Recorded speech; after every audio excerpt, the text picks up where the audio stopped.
Hai guys, assalamualaikum warahmatullahi wabarakatuh. Ketemu lagi sama aku Hanifah. Apa kabar teman-teman? Semoga kalian selalu sehat, selalu baik-baik aja seperti biasanya. Dan buat kalian yang baru pertama kali nonton, jangan lupa nonton video-video aku. Aku upload setiap hari Selasa, Kamis, dan Sabtu jam 8 malam. Jangan lupa di subscribe juga.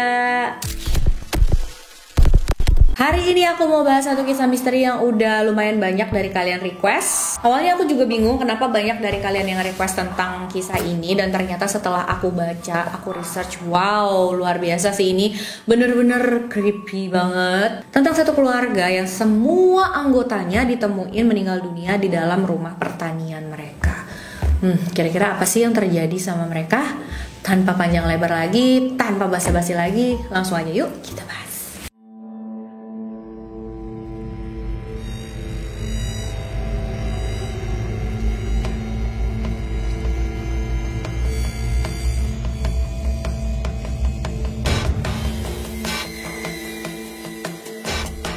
Kasus ini terjadi pada tahun 1922, jadi emang udah lama banget tuh teman-teman, di sebuah pertanian yang bernama Hinterkaifeck.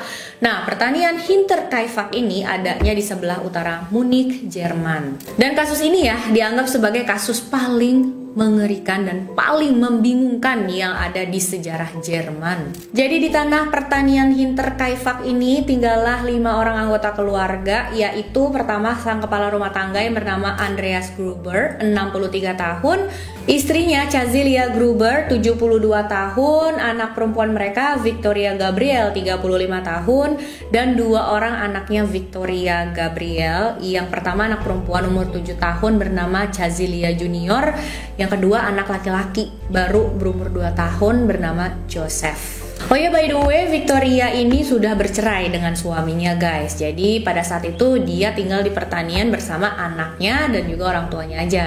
Dan ada satu lagi penghuni terakhir, yaitu Maria Baumgartner, 44 tahun. Dia adalah pelayan mereka. Dan mirisnya nih teman-teman, pada saat kejadian yang mengerikan ini, Maria baru 1 hari loh bekerja di sana. Andai aja dia kerjanya besoknya gitu ya, atau lusanya, dia nggak bakal ngalamin hal ini. Insiden-insiden aneh di dalam pertanian itu sebenarnya udah mulai terjadi semenjak beberapa bulan sebelum kejadian nih teman-teman. 6 bulan sebelum kejadian, pelayan mereka yang sudah bertahun-tahun kerja di sana mengundurkan diri guys. Jadi pelayan ini bilang, aduh saya mau berhenti aja, saya takut soalnya. Karena setiap malam dia itu dengar suara-suara aneh dari loteng. Padahal di loteng itu harusnya kosong. Jadi dia yakin kalau rumahnya keluarga Gruber ini berhantu nih teman-teman. Dia udahlah saya berhenti aja gitu. 1 bulan sebelum kejadian, si kepala rumah tangga yaitu Andreas Gruber juga menemukan satu koran yang aneh. Kenapa aneh? Karena dia nggak pernah merasa beli koran itu teman-teman. Anggota keluarga lain juga nggak ngerasa beli. Bahkan para warga yang ada di sekitar pertanian itu juga nggak ada satupun yang berlangganan koran tersebut. Nah, jadi gimana caranya ya kan koran itu bisa ada di sana? Dan hanya beberapa hari sebelum kejadian, Andreas dan istrinya Cazilia menemukan jejak kaki di salju yang datang dari hutan sampai ke gudang tempat penyimpanan alat-alat dan mesin mereka. Malam harinya Andreas juga mendengar suara langkah kaki dari loteng. Bahkan beberapa kunci mereka juga menghilang secara misterius teman-teman. Tapi walaupun Andreas ini sempat cerita sama beberapa kenalannya, teman tetangga gitu ya, tapi Andreas ini gak mau nerima bantuan dari mereka. Bahkan ada nih salah satu tetangga nawarin, nih aku ada senjata, udah pegang aja deh buat kamu jaga-jaga. Kalau misalkan nanti ada orang jahat, kamu kan bisa ngelawan gitu. Tapi Andreas gak mau, dia juga gak ngelaporin hal ini ke polisi. Tanggal 31 Maret 1922, siang itu Maria, pelayan baru mereka, sampai di pertanian. Nah, Maria ini dianterin sama kakaknya perempuan juga. Terus kakaknya sempat mampir, makan gitu ya, bareng sama Maria dan anggota keluarga lain. Setelah itu, dia pergilah dari sana, dia pulang. Dan kakaknya Maria ini adalah orang terakhir yang melihat penghuni Hinterkaifeck dalam keadaan hidup, teman-teman. Besoknya di tanggal 1 April ada kakak beradik penjual kopi. Nah, mereka nih niatnya datang ke Hinterkaifeck untuk nawarin kopi yang mereka jual. Tapi pas sampai di sana, loh, kok sepi banget ini pertanian. Gak ada orang nih sama sekali. Dia coba ketuk pintu, ketuk jendela, tapi gak ada jawaban. Gak ada yang bukain pintu juga. Dia coba mengitari pertanian, tapi juga gak ada orang.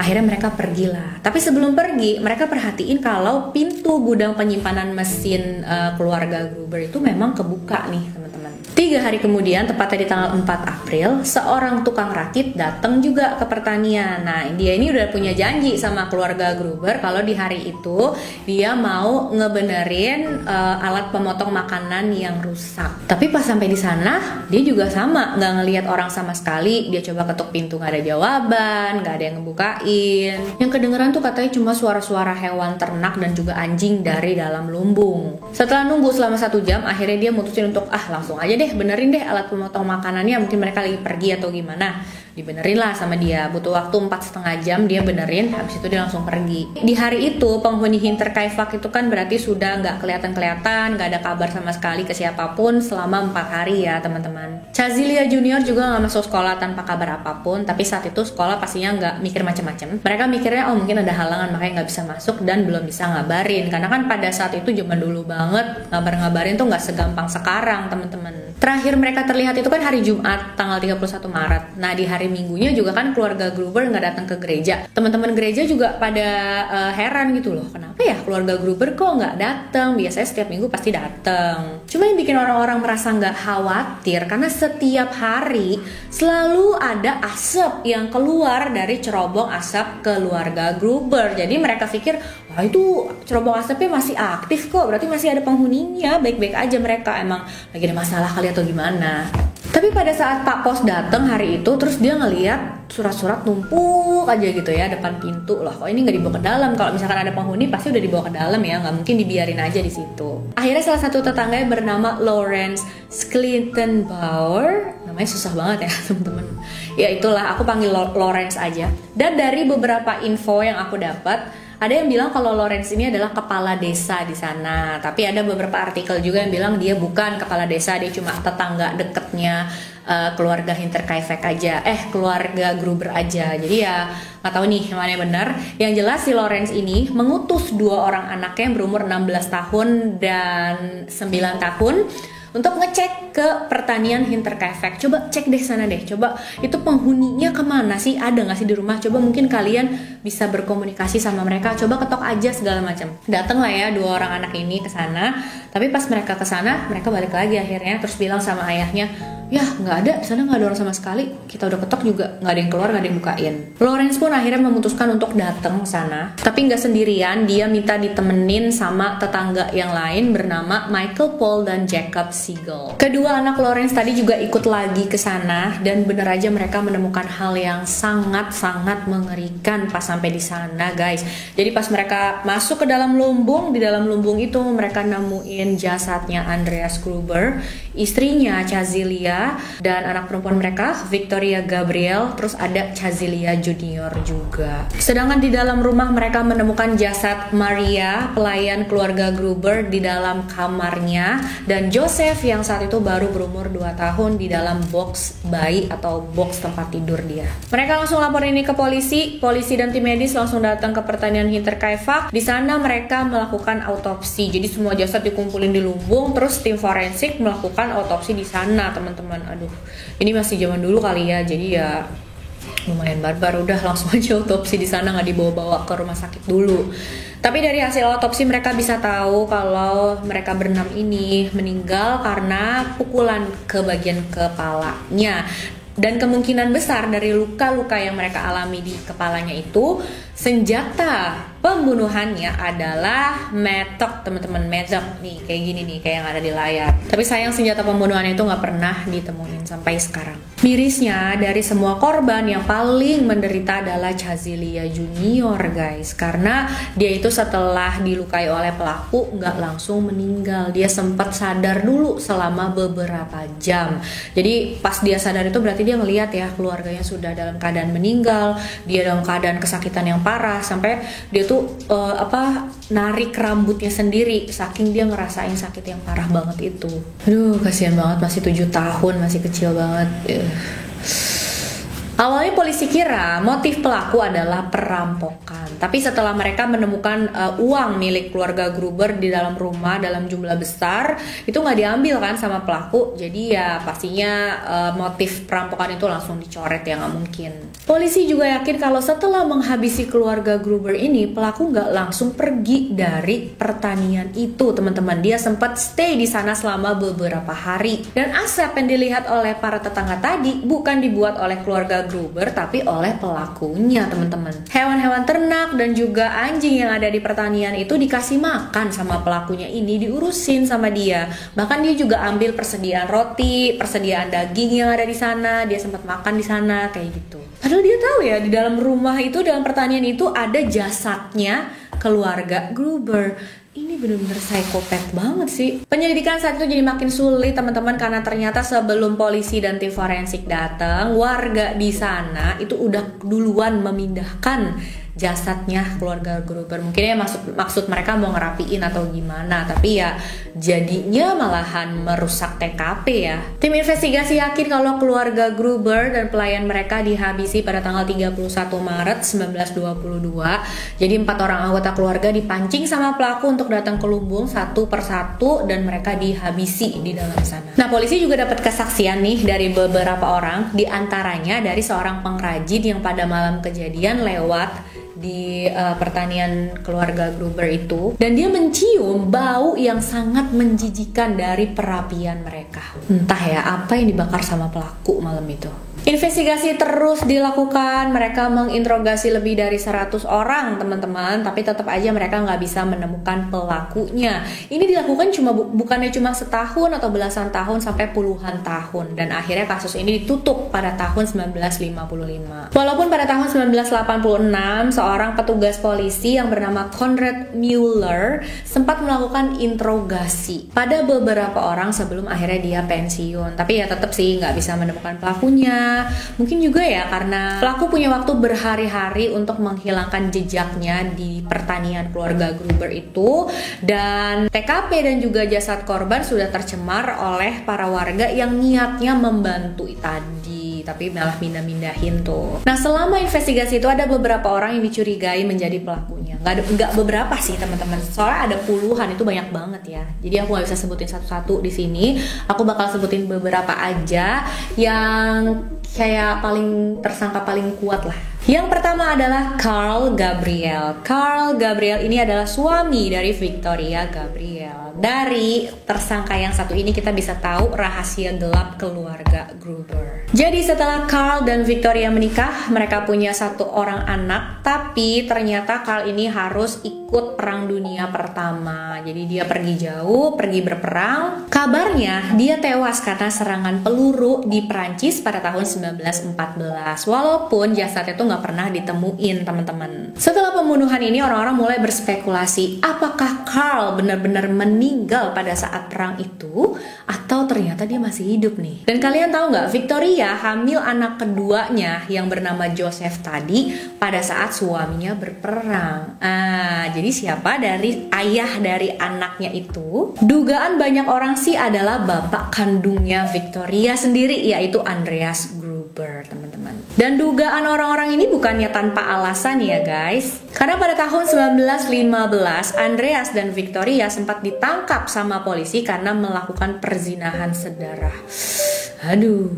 Victoria dihukum 1 bulan penjara, sedangkan Andreas disuruh jauh-jauh dari pertanian Hinterkaifeck selama 1 tahun. Tapi habis itu mereka tinggal bareng lagi. Jadi memang banyak nih yang mengira kalau Joseph itu adalah anak dari Victoria dan Andreas. Dan dari situ akhirnya timbullah spekulasi kalau si Carl ini belum meninggal, ternyata di perang, terus dia balik lagi ke rumah dan balas dendam kepada keluarga Gruber. Apalagi dia kan pernah tinggal cukup lama ya di rumah pertanian Gruber itu. Jadi dia pasnya tahu seluk-beluk pertanian dan dia dengan gampang tuh bisa ngumpet gitu di sana. Tapi kalau buat aku yang bikin bertanya-tanya juga, kenapa dia harus membunuh anak anak kandungnya juga, Chazelia Junior itu. Tersangka yang kedua adalah Lawrence Clayton Bauer, yes, si tetangga tadi yang menemukan jasad keluarga Gruber, teman-teman. Lawrence ini sudah menikah, tapi pada tahun 1918 istrinya meninggal karena sakit. Dan rumornya dia menjalin hubungan asmara dengan Victoria. Makanya banyak juga yang percaya kalau Joseph itu sebenarnya bukannya anak Victoria dengan ayahnya, tapi anak Victoria dengan Lawrence ini. Penduduk lokal juga sebenarnya udah curiga sama Lawrence sejak awal investigasi, karena beberapa sikapnya Lawrence yang aneh banget pada saat menemukan jasad keluarga Gruber. Jadi pada saat Lawrence dan dua tetangga yang lain tadi datang ke pertanian Hinterkaifeck, mereka harus mendobrak paksa pintu lumbung atau gerbang lumbungnya itu karena memang semua pintu terkunci, teman-teman. Tapi pada saat mau masuk ke dalam rumah keluarga Gruber, ternyata Lawrence ini punya kuncinya dan dia masuk aja duluan ke dalam rumah itu sendirian, nggak ngajakin dua tetangga yang lain tadi. Ada banyak pertanyaan yang muncul dari sini. Yang pertama, dari mana Lawrence itu bisa dapat kunci rumah keluarga Gruber?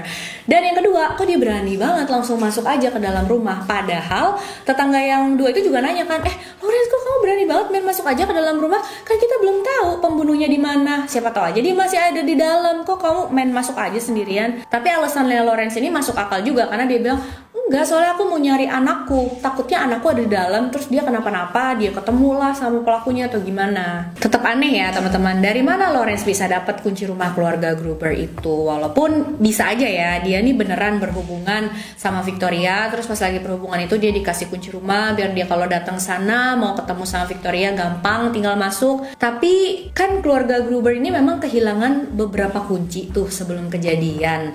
Apa mungkin Lawrence yang ambil kuncinya itu? Sedangkan untuk motif kenapa Lawrence sampai harus menghabisi keluarga Gruber ini, rumornya si Victoria ini meminta uang tunjangan untuk anak mereka yang bernama Joseph tadi gitu, dan Lawrence nih nggak mau ngasih. Tapi seperti tersangka-tersangka lainnya, polisi juga nggak bisa membuktikan kalau Lawrence ini benar pelakunya, jadi ya dia nggak bisa ditangkap juga, teman-teman. Pada tahun 2007 ada 15 murid dari akademi kepolisian di sana. Mereka kayak memeriksa ulang gitu ya kasus ini dengan teknologi yang lebih canggih, teknologi terkini. Kesimpulannya, mereka bilang memang investigasi sih sebenarnya udah dilakuin dengan sangat benar, dengan sangat teliti, tapi mereka mengkritik saat itu kekurangan tenaga profesional tim forensik. Terutama mereka mengkritik kenapa nggak ada sampel sidik jari yang diambil dan diperiksa saat kasus ini. Karena pada saat itu tahun 1922 itu katanya di sana itu tentang pemeriksaan sidik jari di sebuah kasus tuh udah umum, dan ke-15 murid itu punya pendapat yang sama tentang siapa pelaku sebenarnya, teman-teman. Tapi sayangnya nama orang tersebut nggak dikasih tahu sama mereka demi menjaga nama baik keturunannya yang masih hidup. Sebenarnya masih banyak lagi sih teman-teman info-info tentang kasus ini kalau mau dijabarin secara detail gitu ya. Karena memang ini kan kasusnya udah lama banget, terus penuh dengan misteri yang kejem banget juga kayak gini. Dan banyak juga yang berpikir kalau ini berhubungan dengan kayak voodoo, ilmu sihir. Karena sebelumnya kan pelayan juga dengar suara aneh di loteng gitu. Tapi ya banyak juga yang berpikir kalau ya itu mah penjahat ya kali, itu manusia lah yang udah tahu tentang sana dan ngumpet di situ. Oke teman-teman, itu semua info yang bisa aku kumpulin tentang kasus keluarga Gruber di pertanian Hinterkaifeck ini. Menurut kalian gimana sih tentang kisah ini? Siapa pelakunya? Jangan lupa tulis di komen siapa dan kenapa gitu ya teman-teman. Aku tuh seneng aja ya kalau bertukar pikiran tentang penyelidikan semacam ini, teman-teman. Jadi ya silahkan komen aja ya guys ya. Makasih banyak udah nonton videonya sampai akhir. Jangan lupa like, subscribe, dan share video ini sebanyak-banyaknya juga pastinya, biar semakin banyak yang nonton aku makin semangat bikin videonya. Sampai jumpa di video selanjutnya guys. Bye bye.